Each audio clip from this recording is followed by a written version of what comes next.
So the simple law says the action of a person would change only when the thinking of a person would change. And each and every one of us as a teacher, we are in terms of in that very vital, profession where we dedicate our time and energy in terms of how to change the thinking of the person. So every child sitting over there, how the child is thinking. Is the child thinking positive or negative? Is the child thinking very low or very big? Is the child thinking very pessimistic or optimistic? Largely, we will have to influence the way they think. So we have an awesome responsibility. Being a teacher is not a status, it is a responsibility. A responsibility in terms of bringing about a transformation in the children who are there in front of us. So I sent a morning poster message to all my teachers who taught me right from my kindergarten, and I'm in touch with most of them. So I made a very personal poster this morning, and in that I wrote, every teacher is like that candle. A candle loses nothing of its light by lighting another candle. And that's what every teacher is. So in the process of teaching, every teacher, they do their best. They ensure that in their lifetime, so many candles, so many students who pass by them, they just light that particular candle which comes in contact with them. And as long as they are alive, they will continue to do that. And that's what you and I, we are supposed to do that. And if you're a teacher, if you're a leader, and if you're a lover, you can't give up in life. There is no way you can give up in life if you hold any of the three responsibilities. So I repeat, if you're a teacher, if you're a leader, and if you're a lover, you can't give up on people. So there is no way I can give up on this particular student saying that, Illa, I don't think he will make it big in life. I don't think I can mold him. In fact, what a teacher should do is that somehow I'm not able to make him understand, why not you try here? The role of a teacher is just not only to do and try the best. Sometimes your chemistry and the chemistry of the student may not work. But the chemistry of that particular student and the chemistry with another teacher may work. So in that sense, I may have to ensure, because sometimes my child may not listen to me, but my child will listen to my brother-in-law. So if there is something very important which I will have to convey to my child, maybe I will have to take that approach so that ultimately the child benefits. So I will have, as a teacher, I will have to do anything and everything to ensure the child who comes and sits in front of me at the end of this academic year, the child goes on to become another better child. So when will the child listen to me? Not only the child, anybody for that matter. Anybody will listen to you only when they look up to you. If they are not able to look up to you, they will never be able to listen to you. Whether it is at home or at school or in the society. So people will listen to you only when they look up to you. So if my students, if they have to listen to me, then they will have to look up to me. If they don't look up to me as a teacher, they will never be able to listen to me. So if they have, so which means it is an awesome responsibility in terms of how I carry myself. Every teacher, especially during this COVID time when online classes are going on, at least when you were in the classroom, you were judged only by the students. But right now, because of this online classes, you are being judged not only by the students, by the siblings of the student, by the parents of the student. So they also would like to know who this teacher is, how they are teaching. And in the community school, they did not have this opportunity to come and sit in your classroom to find out how an extraordinary teacher or a good teacher that you are. But here is an opportunity for every parent and for a senior sibling to just observe in terms of, okay, how the school is conducting the classes, how this teacher is conducting the classes. It's a very, very, you are being watched. It's a very delicate situation at times. But then I will have to forgive that. Why? I'm not interested in terms of who's judging me. All that I'm interested is I've come and I've stood over here between 8:30 and 9:15 so that all those people who are there on the other side, in what way their life can become better in the next half an hour to 45 minutes. Beyond this, I have no thoughts. Beyond this, I care for nothing else. Within this 45 minutes, how is that your life can become better? Likewise, when you take that class, whether it is chemistry or geography or history or English or mathematics, whatever the subject it may be, in that given time, those so many students who are sitting over there, in this 15 minutes, how is it I can make this subject more interesting to them? In what way I can make them like this particular subject? And children, they will like the subject when they like the teacher. If they don't like the teacher, they will not like the subject. That is a law. That's a rule. So that's why I said people will listen to me only when they look up to me. So when they like me, when they look up to me, they will listen to me. When they listen to me, they are ready to open up their mind. And when they are ready to open up their mind, that's when I'll be able to fill in whatever good I can fill into them. There was a shop. In that particular shop, a person, he had kept an empty bottle. And the price of that empty bottle was 5 rupees. Next to that empty bottle was another bottle which was white in color and it was labeled as 40 rupees. Another bottle, again white in color, it was labeled as 80 rupees. Another bottle, white in color, it was labeled 300 rupees. Another bottle was there and it was labeled as 600 rupees. So we had one bottle. I would want to know whether you all are with me. So the first bottle, the price of it was, in your mind, you tell yourself, the price of it was 5 rupees. The next bottle, which was white in color, it was priced at 40 rupees. Then the third bottle, again white in color, it was priced at 80 rupees. And the fourth bottle, it was priced at 300 rupees. And the fifth bottle, it was priced at close to 1,000 rupees. So these were the 5 bottles. And in terms of look, one was empty, but the remaining were almost similar in color. But the price alone was varying. One of those guys who came to the shop, he asked that vendor, these are the bottles. And I see the price tag. Though in terms of look, it looks similar, but in price tag, there is so much of variation. Now, why? The shopkeeper would explain to that person and he would say, empty bottle. Because right now it is empty. There is no content in it. So a bottle which has no content has not much value. It's priced only so much. Then the next bottle, the one which you see, which is priced at 40 rupees, that is milk. 1 liter milk on an average, 40 rupees. But I cannot keep this milk like this for a long time. If this milk has to have a better lifespan, and if this milk has to have a better value addition, then I need to add little buttermilk to that, little curd or buttermilk to that, so that in the entire process, through the process of fermentation, that milk will have its longevity and it will reform itself into a curd, which is what the next bottle is. So this bottle which you see curd, it is about 80 rupees a liter. But curd also has a very limited lifespan. But compared to milk, it has a longer lifespan. So what is that I need to do to ensure that this curd also has a better lifespan and also has a better value, for which I will have to reform this curd. So how do I reform this curd? By churning this curd, I get a lot of butter out of it. And that is what the next bottle is. So this is the bottle which is full of butter. Now this butter compared to the curd has a much better lifespan, and the value of that butter, 1 liter or 1 kilo, is close to about 300 rupees. So this is the butter which is there. But then the butter also has its lifespan.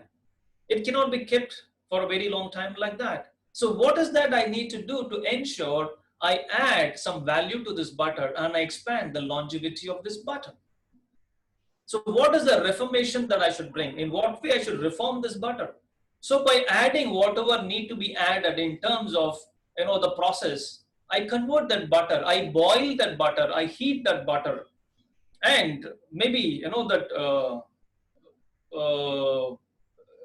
drumstick leaves with which they use it to some extent. So with that drumstick leaves and certain other ingredients, through the entire process of boiling, I turn that butter into ghee. Now that this ghee has a longer lifespan. It does not, it doesn't perish that easily. So that is what every student is, my dear friends. They come to us like an empty bottle, innocent. They know nothing about life. That is how you and I, we also went to school, empty bottle. And then some teacher, they came and they poured some content into that particular bottle and it grew in value.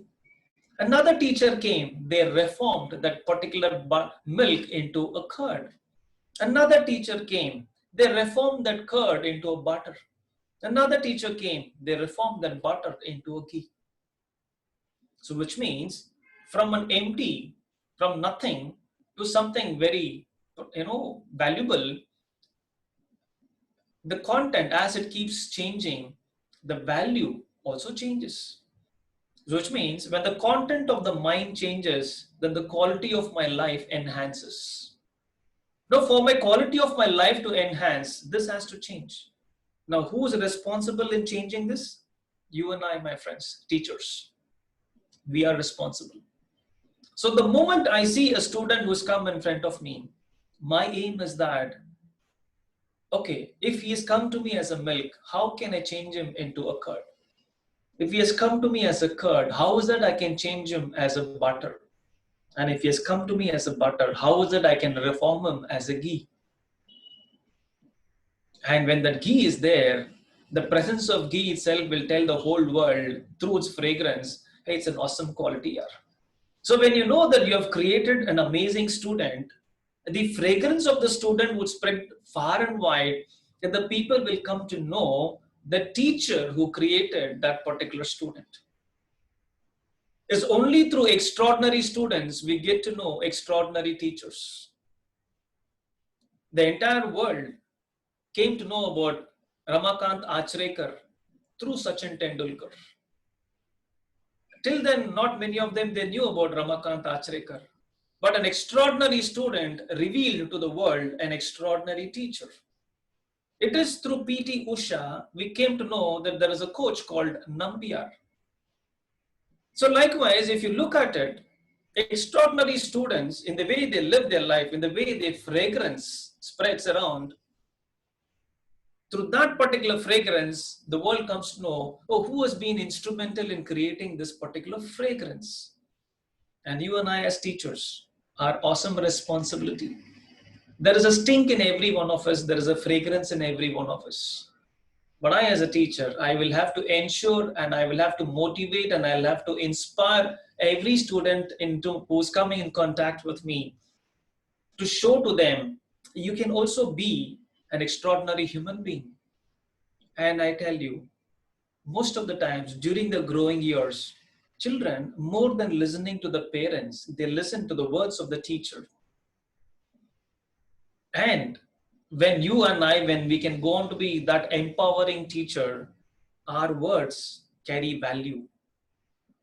And each and every word of mine becomes very valuable in terms of creating my student. It makes a huge difference to that student.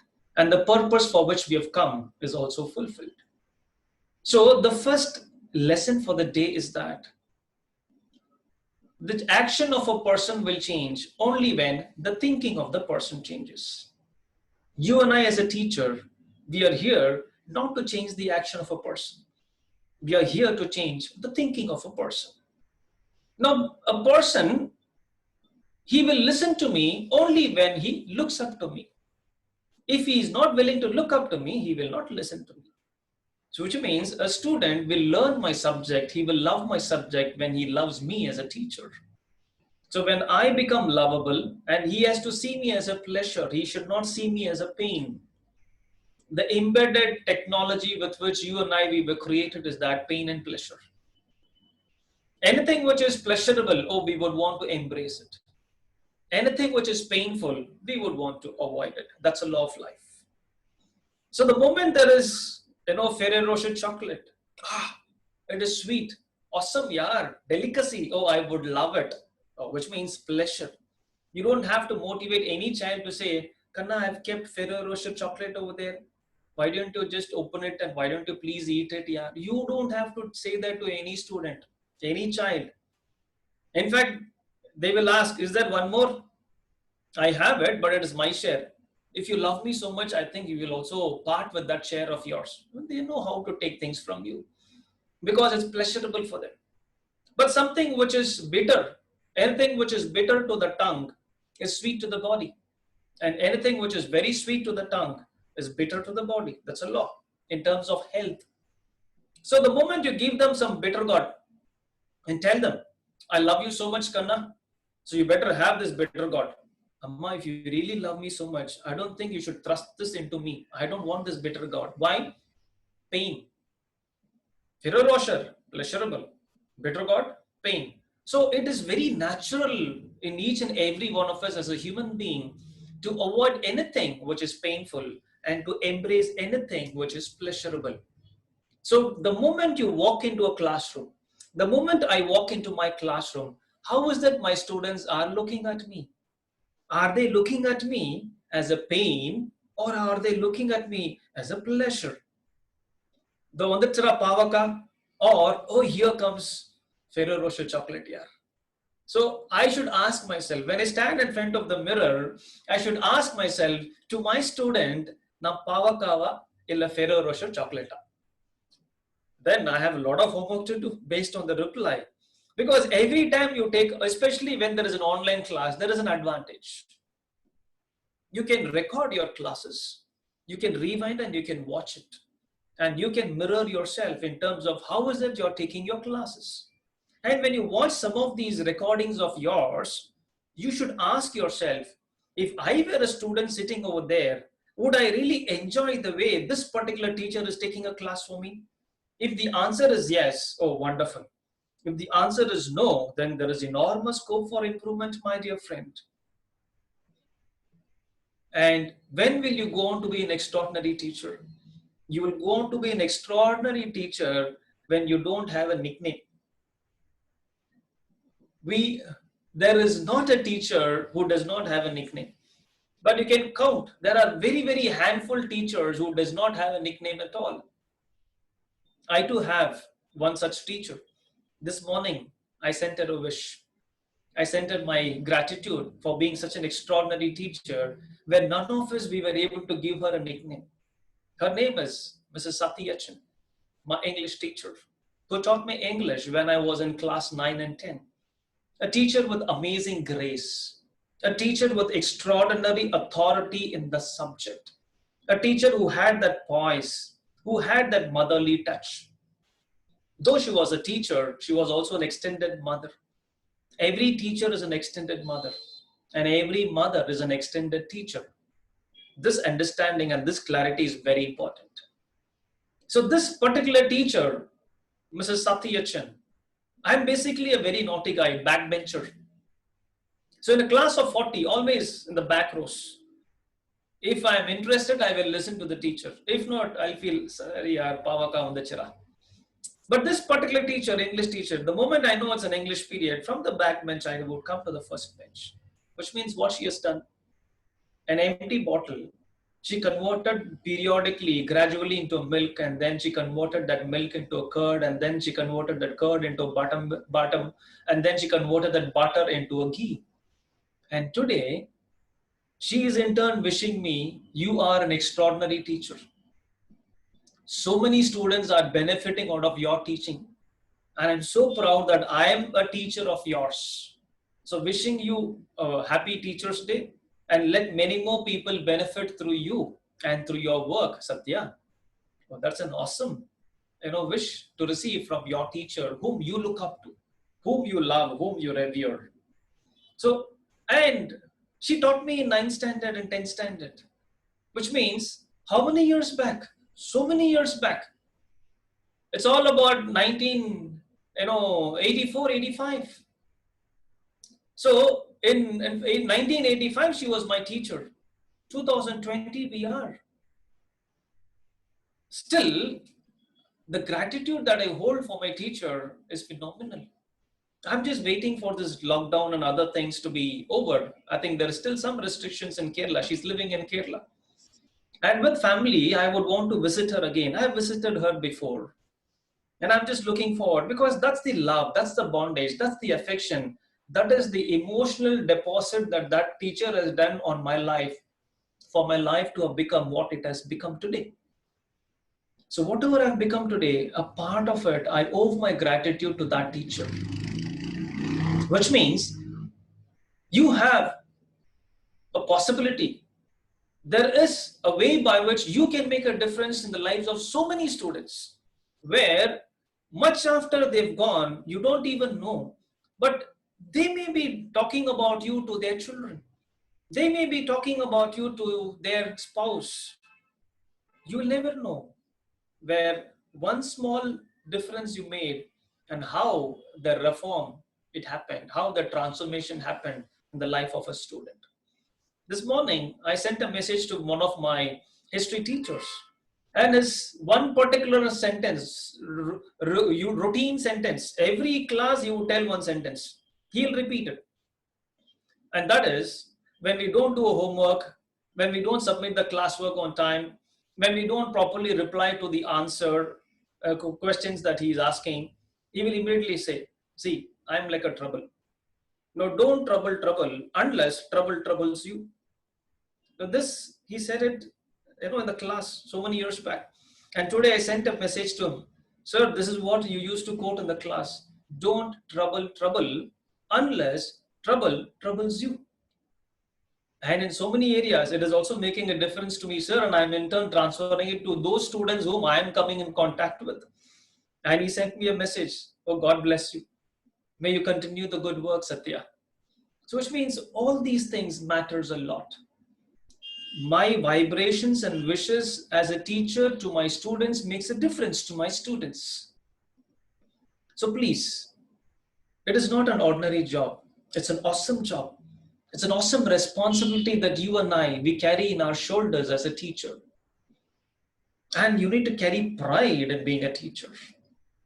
There was this king, and this king, he was so happy in the way his people, the kingdom, and the way the kingdom was flourishing.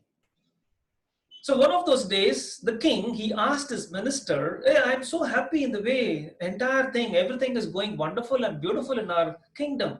But I would like to know, who is that person whom you think is most responsible for whatever is happening in our kingdom? And the minister would say, of course, my lord, it is the business community. Because if there is so much of peace and if there is so much of abundance and affluence in people, if the per capita income of the people has gone very high, it's because of the business community, my lord. In the way they are trading, in the way they are being very enterprising in their approach, our kingdom is flourishing and the trade is flourishing, economy is growing, and every one of them, they have enough, more than enough than what they want. So I think it is the traders, it is the business community who are responsible for whatever this kingdom is experiencing. So the king would say, then call the head of the business community.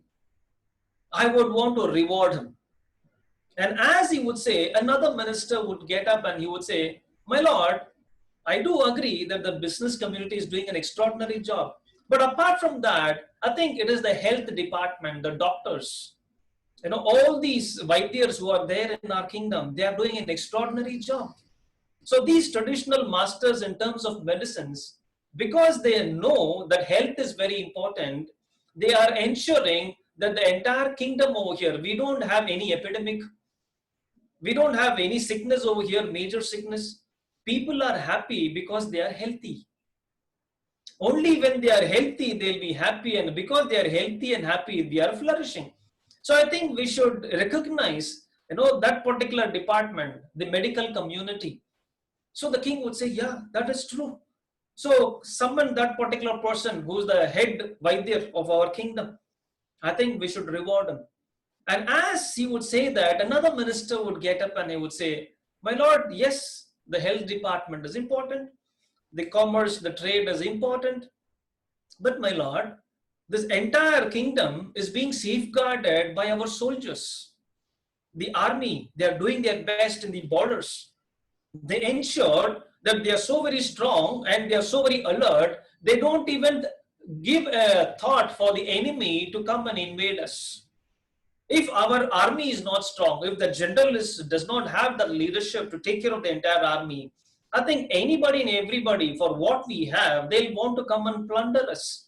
So if today the entire kingdom, if you are safe, if we are safe, it's because of the law and order. It's because of the safety which is being provided by these soldiers for the kingdom and for the people.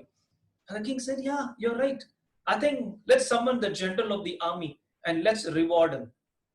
Just another person would say, my lord, it's not only that, it is the architect who designed this entire place. So likewise, every minister would come with one particular department and say, because of this, our kingdom is doing well.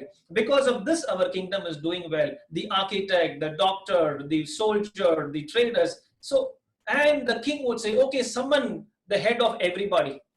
And the most eminent personalities from each and every department, they will be sitting over there in the kingdom. And as they would be sitting over there, a minister would walk in with a very elderly lady who would be walking with a stick in her hand. And as that elderly lady would be walking with a stick in her hand, as she enters the kingdom, all the eminent personalities who are sitting in the front rows, they all would stand up with their hands folded like this. Looking at them standing up, the people behind them, they all will stand up. The moment the eminent personalities, the people behind and everybody in the kingdom would stand, the king, not knowing, not understanding why, he will also stand up. And then, in a moment, he will realize that he is also standing in reverence and respect to one particular person, lady who walked in, whom he does not even know. And then the king would ask this minister who came with that elderly person, hey, who is this person here? The moment she entered, everybody stood up, looking at them stand. Even I stood. Who is this person? And that minister would say, my lord, this is the teacher who taught all of them. My dear friends, that is the pride you need to carry in being a teacher. All the eminent personalities, they would go on to become an eminent personality only when there is an eminent teacher. So if I can be that teacher where I can mold, reform, transform my students, then I've done my part. The whole world would stand in reverence for the person that you go on to become. So have pride in being a teacher. If you don't have pride in being a teacher, it will reflect in the way you teach. And when will I have that pride? I will have that pride when I know that I have the authority in my subject. I should not keep a textbook and then looking at the book, I should not be writing. I should just walk into my class like that. And looking at the students, I should tell them, okay, let's discuss this particular subject today. And you should flow with the subject. And looking at the way you flow with the subject, the student, they should be just listening to you. You should not give them even an opportunity or an iota to see here or there or wink their eyes. Or if you can just do that, then you're an extraordinary teacher. And that would come when I have enormous pride in being a teacher. So carry that pride of being a teacher. Carry that pride in representing the institution that you're working with, because that is the platform that I've got to express myself as a teacher. So even though I have the best, I need a platform. Without having a platform, whatever best I have, it will not reach them. Right now, the school, the institution in which I'm working, that is my platform. That is giving me an opportunity, and it is also rewarding my efforts so that I can in turn display my talent, whatever I've got. So carry pride in being a teacher. Carry pride in representing the organization that you are. And this would ensure, whatever subject you're dealing, you're handling, you'll go on to be the best in it. So it's an awesome responsibility being a teacher. And it's a wonderful joy, because not many profession can proudly claim that I'm in the process of creation and recreation. Because a mother can give birth to every child only once. But a teacher, in the way, I go through a thinking pattern. So I was thinking like this till I met this teacher. Thereafter, I realized, no, I should begin to think like this for the betterment of my life. Now, in that moment, I'm reborn. I was somebody before. After seeing her, I've become somebody else. Milk is milk, but in the way this teacher touched that milk has turned into curd. Oh, it has gone through an enormous transformation and it has gained value. Now, even if the curd wants, it cannot go back to become a milk because it has gained value. So, likewise, a mother can give birth only once. You and I, as a teacher, we can give multiple rebirth to the student who are in touch with us by changing their thinking pattern. Because every time the mind changes, then I'm a new person. When the content of the mind changes, then the quality of my life enhances. It is a new empty bottle. What I pour into it, it has a value. Then I pour something else into it. Now it has a new value. So likewise, every student, they grow in value in the way they are touched by the teachers. So my dear friends, on this Teacher's Day, take up that oath saying that I will not be yet another teacher. If I happen to be sit in my own class, I should tell myself, hey, extraordinary job here. Or the way you're teaching, I just love it. The way you're handling the subject, I just love it. And of course, you can't be always a very, very loving teacher. A beautiful teacher, an extraordinary teacher, is a beautiful combination of being rigid and being firm. That firmness and the gentleness both has to be there. You've seen that kite. So that kite, there is one particular twig which is little flexible, and there's another which is absolutely rigid. And that flexibility and that rigidity, that combination alone makes the kite fly very high. If both the twig are very flexible, it won't take off.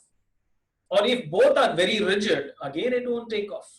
So that beautiful combination of flexibility and rigidity, that is what is required. So I need to know where I need to be flexible with my students. I should also need to know where I need to be firm with my students.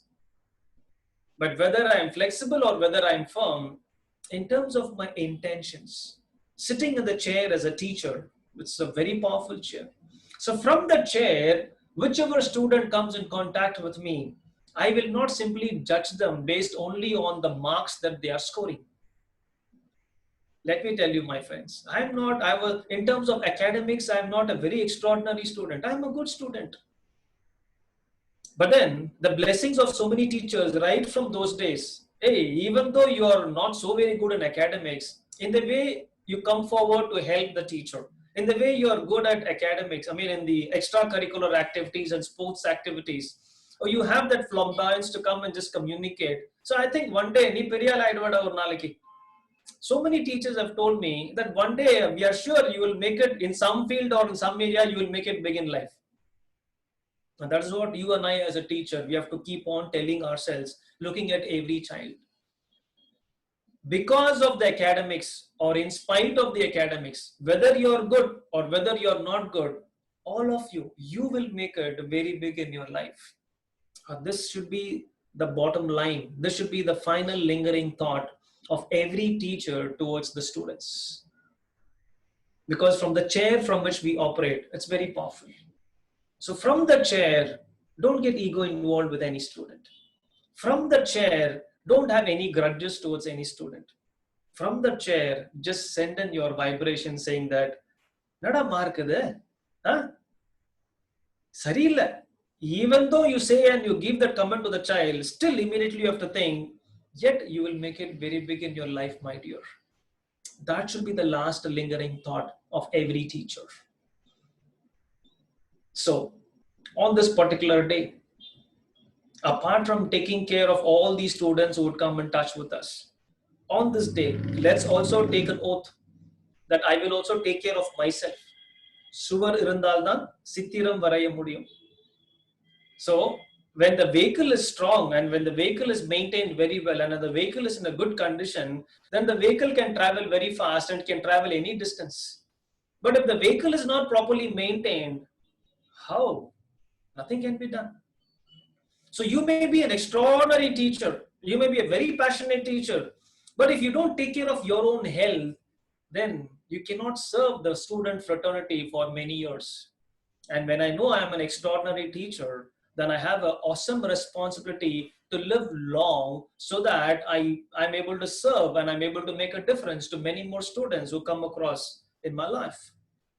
So you and I as a teacher, we also have an awesome responsibility towards ourselves.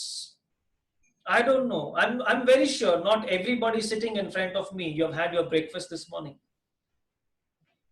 So let us just also give you 5 simple tips. I mean, one simple tip in the count of 1, 2, 3, 4, 5. So that morning, if you can feed yourself well in the morning, then you have almost half fed yourself for the day. Then the remaining is just a value addition. So what is that in a very simple way I can take care of my health in a count of 1, 2, 3, 4, 5? Simple. All that you'll have to have before your breakfast every day in the morning is 1 teaspoon of honey. Good quality honey is available in Coimbatore. So find out. Don't go for the branded ones. There are a lot of non-branded, but yet in a lot of these, traditional shops where the kai marandala சொல்லுவாங்க இல்லைங்களா. So in a lot of these traditional shops which are there, very quality, good quality honey is available. I'm not very sure how good all these branded honey are. I don't buy them. So 1 teaspoon of honey. First thing, I mean, that's number 1. 2 shells of walnut. Very important.